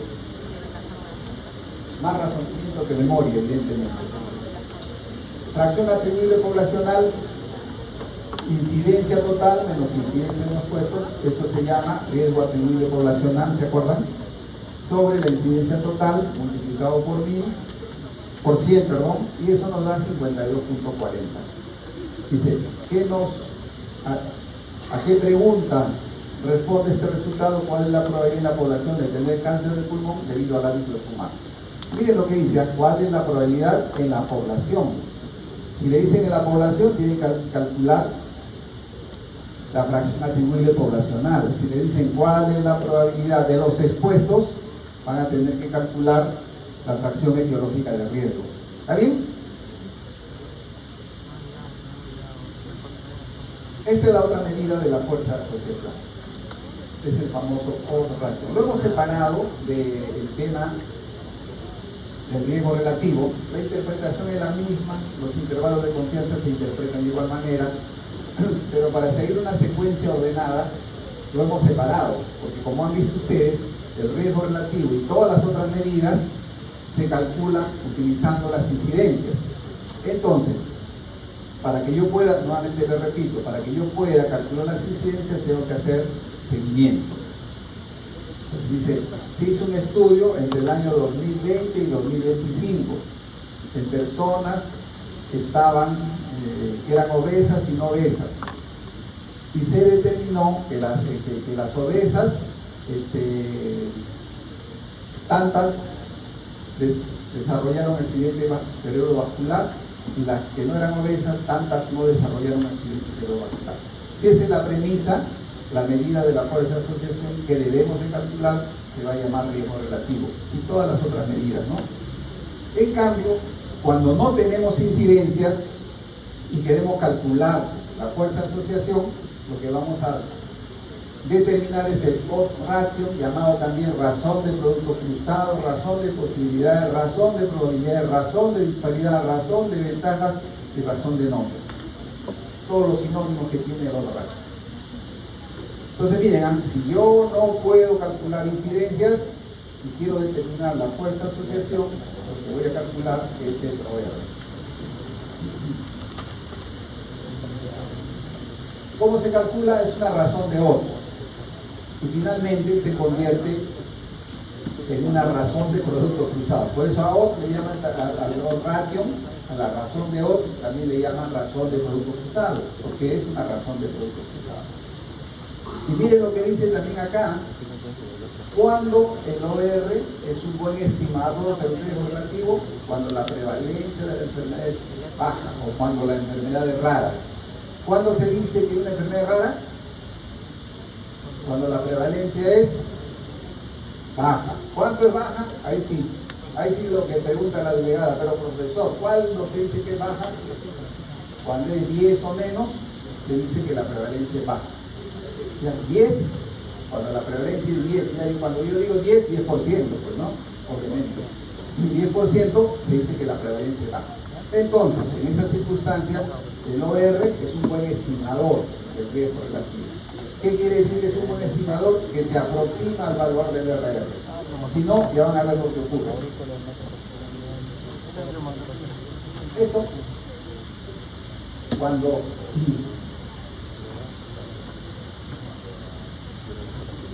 la prevalencia se incrementa, miren lo que pasa con el OR. El OR sobreestima el riesgo relativo. ¿Ya? Cuando la prevalencia de la enfermedad es alta, el OR sobreestima el resultado del RR. Si el RR dice 3 y la prevalencia es del 20%, el OR va a decir no, es 3.9 o es 4. Sobreestima el valor. Y aquí está el ejemplo. Calcule con esta formulita y vean cómo es, ¿no? Entonces acá lo que nos está diciendo, cuando el valor del OR es menor de 1, que aumenta la prevalencia, el OR lo que va a hacer es subestimar el valor, ¿no? Cuando ese es 2 y la prevalencia es 7, no, el riesgo relativo es 0.34, me parece. Entonces, ¿qué es lo que está haciendo el OR? Está subestimando. En cambio, cuando el OR es mayor que 1, va a sobreestimar. Dice, el OR es 1.5 y tengo una prevalencia de 0.7, el riesgo relativo me dice es 1.03. Lo que les he dicho, cuando la prevalencia incrementa y el valor del OR es mayor que 1, va a sobreestimar el valor del RR. Y cuando el valor del OR es menor que 1 y la prevalencia aumenta, va a subestimar el valor del RR. Y ahí está, ¿no? Dice 2, la prevalencia es 0.9, el riesgo relativo es 0.47. Ah, el OR me está subestimando, ¿no? Se dio menos. No es 0.47. Entonces, dicho de otra manera, ¿qué es lo que ¿cuál es el mensaje final de esto que les digo? De que no es lo mismo calcular RR o OR. El OR vamos a calcular cuando no tenemos las incidencias. Si no hay incidencias, la medida de la fuerza de asociación que vamos a aplicar es el OR, no es el RR.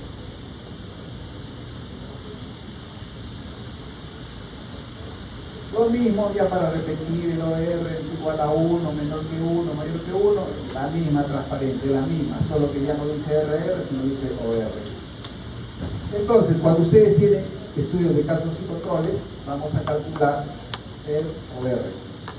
Hay otra medida de la fuerza de asociación que se llama razón de prevalencias. Y la razón de prevalencias se usa en ocasiones, cuando se hacen estudios transversales. Usualmente en estudios transversales también se calcula el OR. ¿Ya? Pero técnicamente en un estudio transversal lo que tendríamos que calcular son las razones de prevalencia. Que es lo mismo, solo que calculando la prevalencia en expuestos y la prevalencia en no expuestos, ya no la incidencia. Entonces, cuando ustedes no tienen incidencias, ya, corolario, cuando no hay incidencias, la medida de la fuerza de asociación que vamos a utilizar se va a llamar OR. Y acá se hizo un estudio de casos y controles donde se seleccionaron 961 personas con cáncer de pulmón y 961 sin cáncer de pulmón. De las que tenían cáncer de pulmón, 942 dijeron que fumaban y 905 que no fumaban. De las que tenían cáncer de pulmón, 942 decían que fumaban y 19 decían que no fumaban. Y de las que no tenían cáncer de pulmón, 905 decían que fumaban y 56 decían que no fumaban. Con estos resultados calcule la medida de la fuerza de asociación. Entonces en ese escenario no van a calcular riesgo relativo, lo que tienen que calcular es el OR. Y lo que les decía, el OR es una razón de odds. Y acá dice la razón de odds de enfermos entre la razón de odds de no enfermos. ¿Y cuál es el do de enfermos? Es los enfermos expuestos entre los enfermos no expuestos. Y la O de los no enfermos son los no enfermos expuestos sobre los no enfermos no expuestos. Eso dividimos, matemática sencilla que han hecho, razón de productos extremos entre productos medios, ¿no? A por D sobre D por C. Y nos da como resultado este 3.07 con un intervalo del 95%, del 1.81 a 5.17. ¿Cómo interpretamos? Lo mismo que hemos interpretado al tema relativo. Aquellas personas que fuman tienen 3.07 veces el riesgo de sufrir cáncer de pulmón que aquellas que no fuman. Hay un dilema donde algunos puristas dicen no, pero el OR no mide el riesgo. La mayoría lo interpreta como riesgo. ¿Ya? Pues no se preocupen de ahí, no, en el examen no vamos a entrar en esos purismos. Se interpreta así: aquellos que fuman tienen 3.07 veces el riesgo de presentar cáncer de pulmón que aquellos que no fuman. Y este resultado es estadísticamente significativo. Y acá hay otro ejemplo, es el sobrepeso, normopeso y práctica de deporte, y calculamos el OR. La interpretación, ¿cómo interpretaríamos? Ya todos en su cabecita interpretan. Aquellos que no practican deporte tienen 2.48 veces la probabilidad de tener sobrepeso de aquellos que sí lo hacen. Si yo les diría en el examen, lo mismo les digo, si ahí hizo un estudio en niños, en 50 niños con sobrepeso y 50 con normopeso. De los que tenían sobrepeso, 38 practicaban deporte, y de los que eran normopeso, 28, la inversa, de los que tenían sobrepeso, 12 practicaban deporte, y de los que tenían normopeso, 22 realizaban ejercicio. Diga usted si el ejercicio es un factor protector. ¿Qué harían? ¿Sí? ¿Qué harían? Invertimos la tabla, pues, ¿no? Entonces ponemos el sí arriba y el no abajo. ¿Y qué va a ocurrir? Que el OR no va a salir menos que 1. Hagan el ejercicio, inviertan, digan, el profesor nos ha dicho de que la pregunta sería: ¿el practicar deporte es un factor protector? Ya, hagan el ejercicio, inviertan y van a ver que les va a salir menos que 1 resultado. Y van a concluir: aquellos que hacen ejercicio tienen menos posibilidad de tener sobrepeso que aquellos que no hacen actividad física. Entonces, practiquen, porque en el examen, como digo, lo que se hace es conoce, ya. ¿Cómo se calcula el OR? Que se le pone A, B, C, D, ¿no? Comprende y luego aplica, pues, ¿no? Listo. Entonces, ¿qué nos dice? Los que fuman tienen 3 veces la posibilidad de presentar cáncer de pulmón que los que no fuman. ¿Ya? Entonces, aquellos que fuman tienen 3 veces la posibilidad de presentar cáncer de pulmón que los que no fuman. Acá, para que interpreten, a ver, vamos a ver quién quiere interpretar, como para que nos relajemos un poco.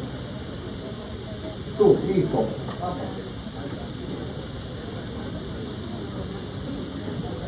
El informe dice que factores de riesgo asociados a la estancia hospitalaria prolongada en cuidados intensivos neonatales, un estudio de casos y controles, y los factores de riesgo porcentuales según la estancia hospitalaria en UCI. El factor de riesgo de sepsis tiene un odds ratio de 8, es decir, 8 veces más de lo normal, por lo tanto es un factor.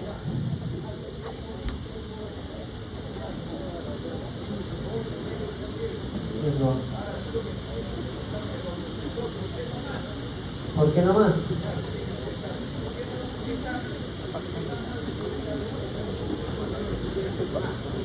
Bueno.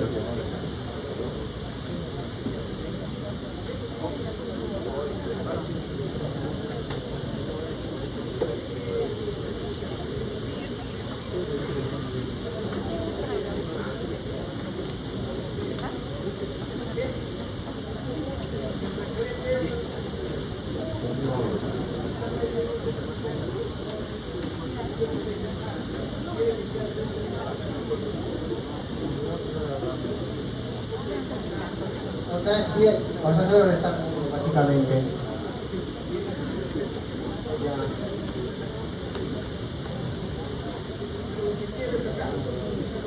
Ya.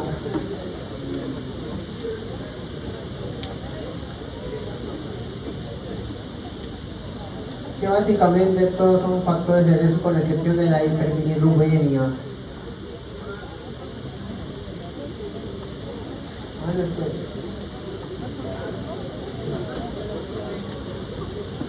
Que el único factor protector es la hiperbilirrubinemia y que hipoglicemia básicamente casi no afecta porque está bien el próximo uno.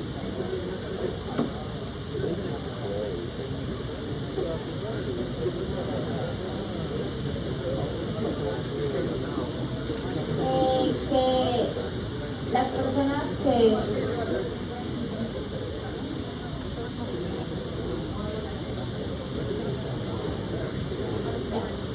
las personas que sufren por malnutrición neonatal tienen 10.7 veces más riesgo de contraer la enfermedad que los que no sufren por malnutrición neonatal.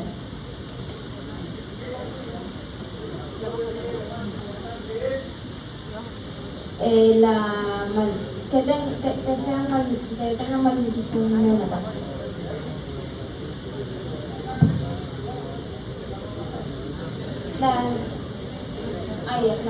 Anemia de la vida.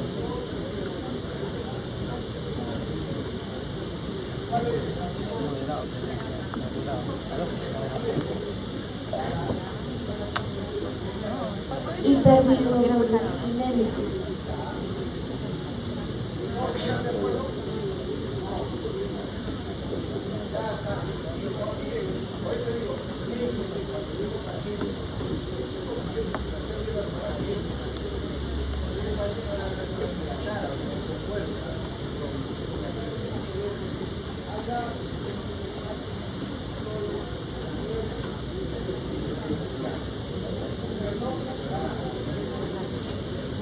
Entonces le decía, me ha puesto los casos, los controles, me ha puesto el OR y me ha puesto el intervalo de confianza.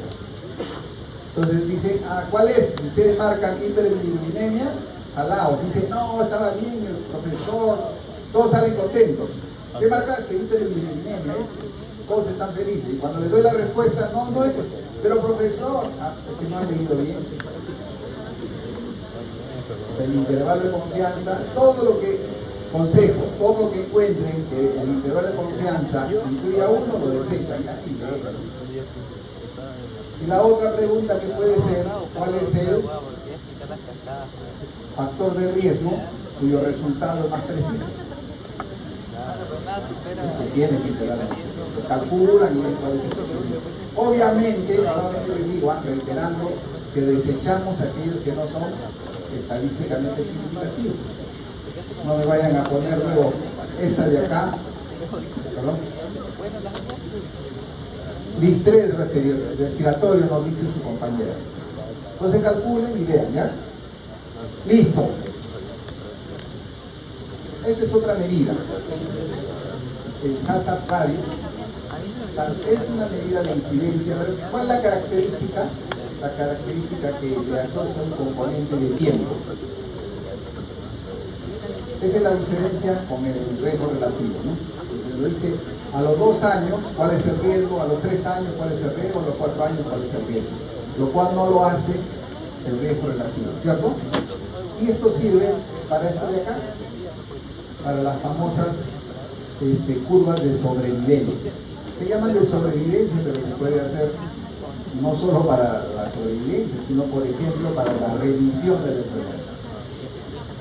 Y decimos que esto es a 10 años, a los 5 años, ¿cuál es el hazard radio de sobrevivencia? Entonces calculamos la incidencia entre el grupo control y la incidencia entre el grupo intervenido. Y como dice acá, indica igualdad de probabilidad. Igual la interpretación es lo mismo, si es igual a 1, indica igualdad de probabilidad, si es mayor de 1, indica más riesgo en el grupo de intervención que en el grupo control, si es menos de 1, menos riesgo en el grupo de intervención que en el grupo control. ¿Qué es lo que vamos a buscar? Usualmente que este sea menor que 1, para que que nos indique que el menor riesgo, es decir, es protector en el grupo de intervención controlado como grupo controlado. Entonces, resumen, este indicador, ¿no lo han visto? Sí lo deben haber visto, porque no han hecho tabla de sobrevida. Este Kaplan-Meier, pues se usa Kaplan-Meier, se usa este indicador que es el HR, que es el riesgo relativo, pero que tiene una temporalidad.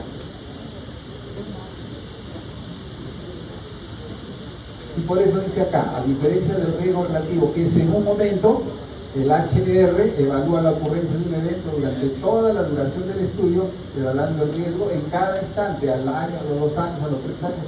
Yo digo, voy a estudiar sobrevida a los 10 años, a los 10 años, pero yo puedo medir al año, a los 2 años, a los 3 años, a los 4 años, a los 5 años, a los 6 años, a los 7 años, a los 10 años. Entonces digo, la sobrevida a los 5 años es del 80%. De los intervenidos versus los no intervenidos. A los 10 años es tanto. Para eso nos sirve esta medida, el HR. El HR. ¿Qué característica tiene? Que tiene un componente de temporalidad. Eso también, miren, no confundan, y por eso he resaltado acá. El HR no tiene o no nos informa de la velocidad, que sí lo hace. ¿Qué indicador epidemiológico? La densidad de incidencia. Esto nos dice en el tiempo, en un determinado momento del tiempo, cuál es el valor de este HR. Bien, ya casi para terminar, creo que sí, estamos a la hora. Las aplicaciones, hay aplicaciones, hay número de dengue ya. Acá les dejo tarea. ¿Qué indicador es este? Ya, pero en el enfoque de riesgo, ¿cómo se llama? A ver, eso les he dicho, ¿ah? No. ¿Cómo se llama? Riesgo absoluto. ¿Se acuerdan o no? Riesgo absoluto, primero que dije acá, riesgo absoluto, incidencia. Y acá interpreten, pues, ¿no? Entonces, si les ponemos esto y le decimos, diga usted cuál es el distrito con mayor riesgo de sufrir de dengue en el año 2025, marcarán la que cosa, ¿no? Debe ser, ya si ustedes son rápidos en ver, Sechura. La Unión, creo.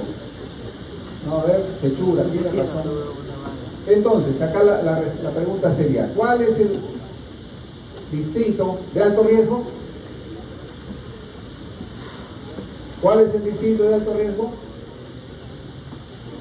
Sechura. Eso les dije también, ¿no? Les dije, se dice que una población es de alto riesgo cuando tiene la mayor tasa de incidencia. O dicho de otra manera, la población que tiene la mayor tasa de incidencia se llama también población de alto riesgo. Yo se le pongo en el examen eso y no responde. Entonces acá la población de alto riesgo sería Sechura. ¿Eso qué hace? Que ustedes sepan qué mide la incidencia y segundo, qué significa un alto riesgo.